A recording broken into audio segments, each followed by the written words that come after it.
मानव का जो शरीर है वो अनंत रहस्यों से भरा हुआ है। हमारा जो शरीर है उसका निर्माण 5 तत्वों से हुआ है, जिनके नाम है अग्नि, वायु, जल, आकाश और पृथ्वी। और जो हमारे हाथ है, हाथ के अंदर जो 5 उंगलियां होती है, वो पांचों के पांचों इन्हीं पांचों तत्वों को दर्शाती हैं। जो हमारा हाथ होता है उसमें जो अंगूठा होता है वो अग्नि तत्व को प्रदर्शित करता है, और जो ये तर्जनी पहले नंबर वाली उंगली होती है ये वायु तत्व को प्रदर्शित करती है, और जो मध्यमा उंगली है जो सबसे बड़ी होती है वो आकाश तत्व को दर्शाती है, और जो ये अनामिका उंगली होती है ये पृथ्वी को, और जो ये छोटी उंगली होती है ये होती है वायु के लिए, ये होती है जल तत्व के लिए। तो पांचों तत्व हमारी अंगुलियों के 5 निशान होते हैं। हमारा आयुर्वेद हमें कई ऐसी मुद्राओं के बारे में बताता है। हमारे हाथों से हम कुछ ऐसी मुद्राएं कर सकते हैं जिनको करने से हमारे शरीर में बहुत से स्वास्थ्य लाभ मिलते हैं।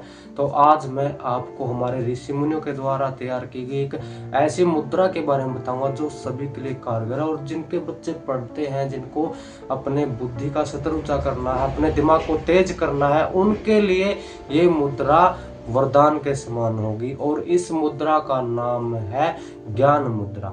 जो ज्ञान मुद्रा होते हैं वो हमारे जो अंगूठा होता है उसका अग्नि तत्व, और जो हमारी ये पहले नंबर वाली उंगली होती है इसका वायु तत्व, दोनों को मिलाकर हम एक छल्ला बना लेते हैं, और जो बाकी की तीनों उंगलियां उनको हम सीधा रखते हैं।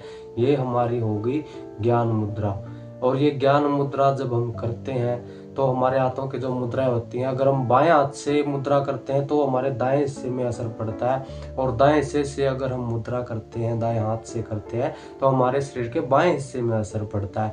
और जो ये मुद्रा है अगर हम इसको दाहिने हाथ से करेंगे तो हमारे ये बाएं मस्तिष्क के ऊपर असर करेगी, और बायां मस्तिष्क बुद्धि के लिए होता है, और दायां मस्तिष्क हमारा आध्यात्म के लिए होता है। तो जो भी व्यक्ति ये ज्ञान मुद्रा करता है तो उसके क्या लाभ है और क्या सावधानियां बरतनी है वो मैं आपको बताऊंगा इस वीडियो में। जानकारी प्राप्त करने से पहले चैनल को सब्सक्राइब और वीडियो को लाइक जरूर कर ले, ताकि स्वास्थ्य से संबंधित आयुर्वेदिक जानकारी आपको सबसे पहले मिल सके। जब भी हम ज्ञान मुद्रा करते हैं अपने दाएं हाथ से, तो हमारी जो स्मरण शक्ति होती है, जिस शक्ति के द्वारा हम बातों को याद कर पाते हैं, बीते हुए वक्त को याद रख पाते हैं, वो स्मरण शक्ति तेज हो जाती है। और दूसरा लाभ है जो हमारी बुद्धि होती है, बुद्धि का विकास होता है। जो बच्चे पढ़ाई करते हैं उनको कुछ याद नहीं रहता, या पढ़ने में समस्याएं होती हैं, दिमाग कमजोर रह जाता है, जल्दी से उनको कुछ याद नहीं होता, उनके लिए ये ज्ञान मुद्रा बहुत ही काम आती है। और ज्ञान मुद्रा से हमारे जो ज्ञान तंतु होते हैं, शरीर के सूक्ष्म नाड़ियां होती हैं,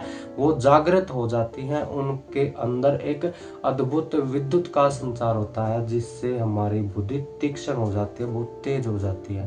और जब हमारी बुद्धि तेज होगी, दिमाग तेज होगा, तो जाहिर सी बात है सिर का दर्द तो होगा ही नहीं। और बच्चों को, और जो पढ़ाई का काम करते हैं, चाहे वो बच्चे हैं चाहे बड़े या कोई भी है, उसका पढ़ाई में मन लगना शुरू हो जाएगा।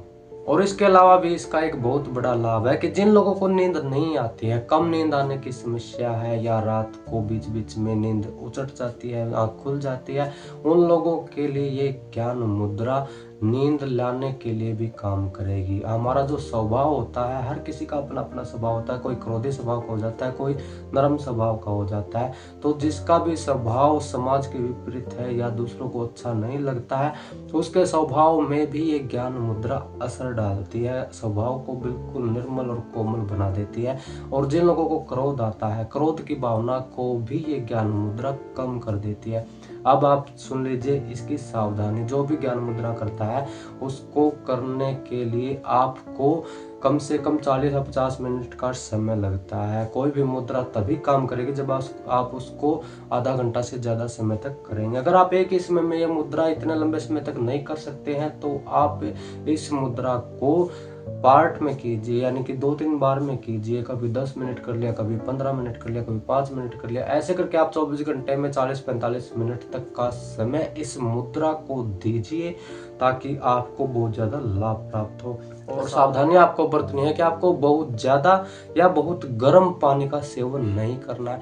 और जो लोग मादक चीजों का सेवन करते हैं, गुटखा, पान मसाला, बीड़ी, सिगरेट, शराब पीते हैं, उन लोगों को ये मुद्रा नहीं करनी चाहिए, क्योंकि मादक पदार्थों के सेवन से अगर हम यौगिक मुद्राएं करेंगे तो वो हमें लाभ की जगह नुकसान दे देंगे। तो इससे अच्छा कि आप पहले मादक पदार्थों का सेवन बंद कीजिए, उसके बाद आप इन क्रियाओं को कीजिए ताकि आपको संपूर्ण लाभ प्राप्त हो सके। ऐसी स्वास्थ्य से संबंधित जानकारी प्राप्त करते रहने के लिए चैनल को सब्सक्राइब और वीडियो को लाइक जरूर कर ले। धन्यवाद।